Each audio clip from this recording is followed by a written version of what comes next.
Once upon a midnight dreary, while I pondered. Ah, hello.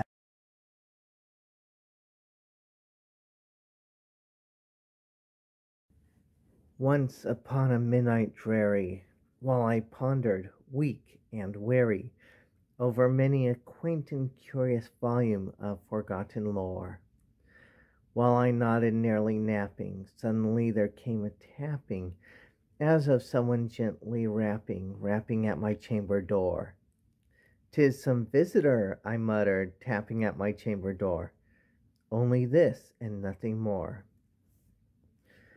Ah, distinctly I remember, it was in the bleak December, and each separate dying ember wrought its ghost upon the floor. Eagerly I wished the morrow, vainly I had tried to borrow from my books a crease of sorrow, sorrow for the lost Lenore, sorrow for the rare and radiant maiden whom the angels name Lenore, nameless here for evermore.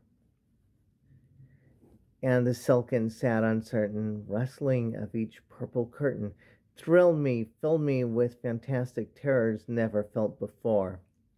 So that now, to still the beating of my heart, I stood repeating, "'Tis some visitor entering entrance at my chamber door, some late visitor entering entrance at my chamber door.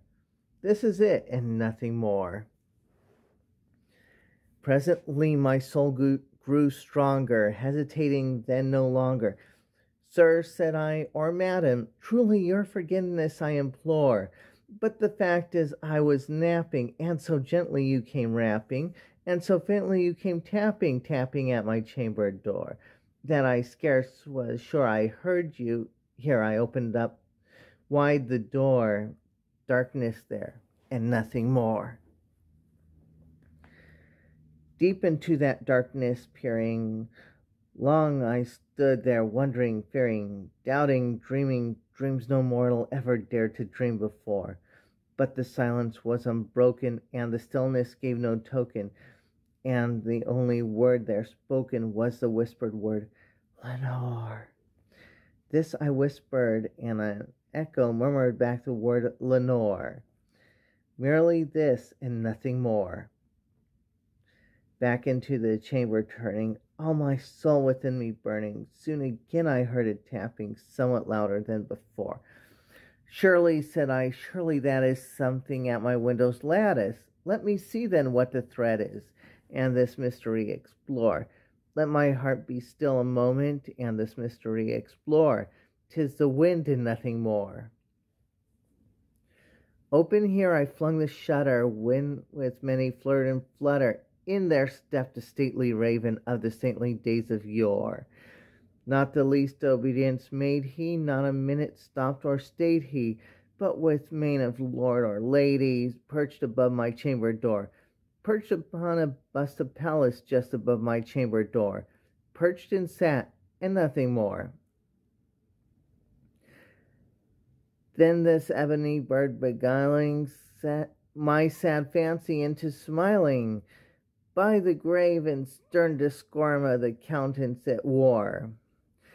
"Though thy crest be shorn and shaven, thou," I said, "art sure no craven, ghastly, grim, and ancient raven, wandering from the nightly shore. Tell me what thy lordly name is on the night pollution shore." Quoth the raven, "Nevermore." Much I marveled this ungainly fell to hear discourse so plainly, though its answer little meaning, little relevancy bore. For we cannot help agreeing that no living human being ever yet was blessed with seeing bird above his chamber door, bird or beast upon the sculpted bust above his chamber door, with such a name as Nevermore. But the raven, sitting lonely on the placid bust, spoke only that one word, as if his soul in that one word he did outpour. Nothing further than he uttered, not a feather than he fluttered, till I scarcely more than muttered, "Other friends have flown before. On the morrow he will leave me, as my hopes have flown before." Then the bird said, "Nevermore."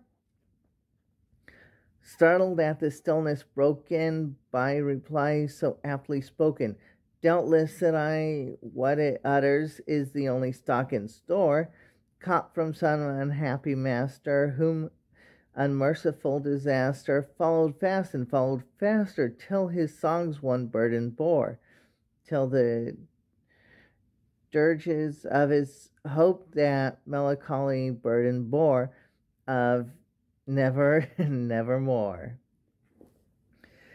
But the raven still beguiling my sad fancy into smiling, straight I wheeled a cushioned seat in front of bird and bust and door. Then upon a velvet singing I betook myself to linking fancy unto fancy, thinking what this ominous bird of yore, what this grim, ungainly, ghastly, gaunt, and ominous bird of yore meant by in croaking nevermore. This I sat engaged in guessing, but no syllable expressing to the fowl whose fiery eyes now burned into my bosom's core. This and more I sat divining, with my head at ease reclining on the cushion's velvet lining that the lamplight gloated gloated o'er, but whose velvet lining with the lamplight gloating o'er she shall press, nevermore. Then methought the air grew denser, perfumed from an unseen censer, swung by seraphim whose footfalls tinkled on the tufted floor. "Wretch," I cried, "thy God hath lent thee, by these angels he hath sent thee, respite, and neps from my memories of Lenore. Quaff, oh quaff this kind nepenthe, and forget this lost Lenore." Quoth the raven, "Nevermore." "Prophet," said I, "thing of evil, prophet still, if bird or devil, whether tempter sent or whether tempest tossed thee ashore, desolate yet all undaunted, on this desert land enchanted, on this home by horror haunted, tell me truly, I implore, is there balm or Gilead? Tell me, I implore." Quoth the raven, "Nevermore." "Prophet," said I, "thing of evil, prophet still, if bird or devil, by that heaven that bends above us, by that God we both adore, tell this soul with sorrow laden, if within the distant Aden it shall clasp and stain on maiden, whom the angels name Lenore, clasp and rare and radiant maiden, whom the angels name Lenore." Quoth the raven, "Nevermore." "Be that word or sign of parting, bird or fiend," I shrieked, upstarting, "get thee back into the tempest and the night's pollution shore. Leave no black plume as a token of the lie of the lie thou soul hast spoken. Leave my loneliness unbroken. Quit the bust above my door. Take thy beak out my heart, and take thy from off my door." Quoth the raven, "Nevermore." And the raven, ever flitting, still is sitting on the pallid bust of Pallas just above my chamber door, and his eyes have all the seeming of a demon's that is dreaming, and the lamplight over him streaming throws his shadow on the floor. And my soul from out that shadow that lies floating on the floor shall be lifted nevermore.